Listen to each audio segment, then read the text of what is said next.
Maryland.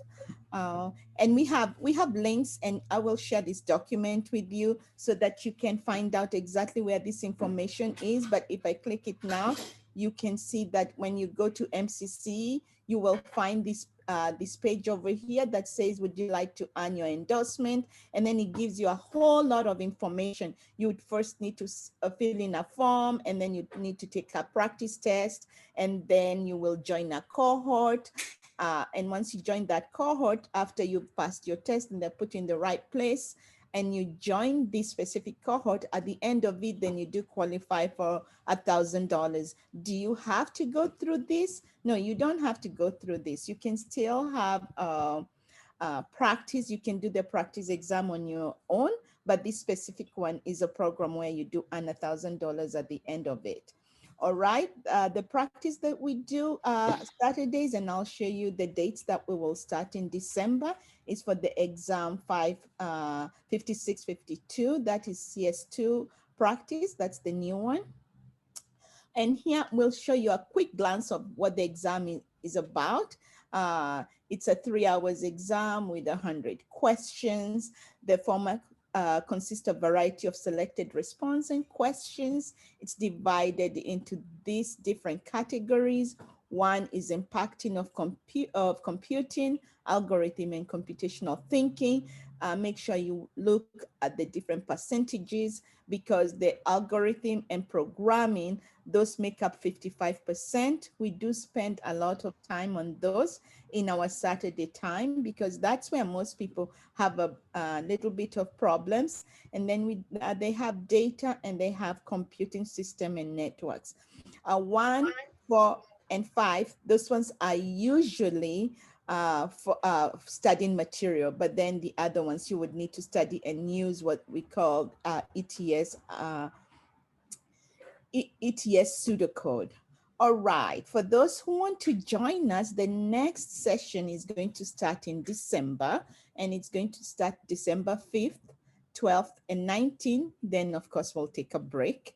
And then again, 9th, 16th, and 23. And as you can see, we start with intro for programming and pseudocode for beginners who don't have that background. But if you have the background and you want to attend, that's fine, but mainly for beginners. Then we do the whole practice review and introduction to algorithm and programming. Then we do intermediate and advanced programming, advanced algorithm, and intro to data, then data impact and computing, and then how to take practice from home, because you need the skill. You can't just assume, oh, I want to take it from home. There's all sorts of different things that you need to go through. And we have a recorded of that from one of the people who have already taken it from home.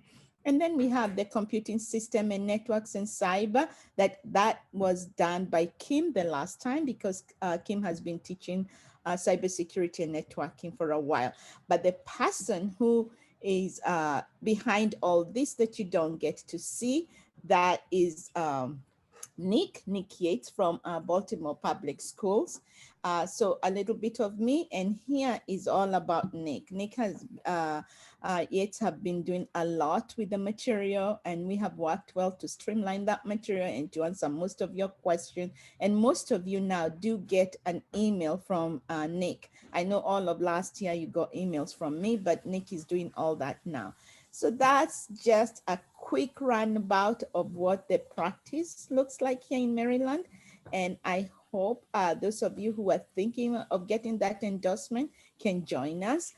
But at the same time, just to know that you can do it on your own, but if you do it with us, we go through the material in a group, in a cohort, and hopefully you make friends that way that you can study with. And so, yeah, the practice from home, I talked about it. And then on this document, which will be shared with all of you, you get to see the ETS document, which is also on the website.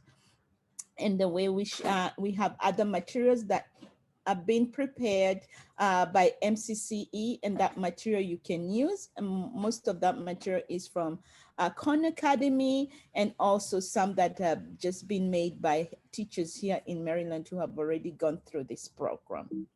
And that brings an end of it. And when you get this document, you will see my name and you will see my contact and you'll see Nick's and his contact too. And both of us look forward to any of you who want to get that endorsement joining the next cohort of practice. Thank you. And that's the end. Let me know if you have a quick question. How much more time do I have? Wow, Deborah, you have 8 minutes until I was going to give you a 1-minute warning for the 5-minute Q&A. So All if we right. want to start the Q&A now, or if Nick wants to say something. If Nick wants to say something, I would appreciate that, but I'm going to stop sharing. Okay. Hi, everybody. Yep, I'm Deborah's co-facilitator on those Saturdays. We've worked well together through the summer and the fall. We try to repeat these Saturday review sessions quarterly. Somebody asked in the chat about when the next one will be. Well, the December through January dates Deborah showed you is sort of like a series. You don't necessarily need to be at every one, but the more you can be at, the better prepared we think you'll be. And then we'll probably take the month of February off and start up again in March or April for another series in the spring.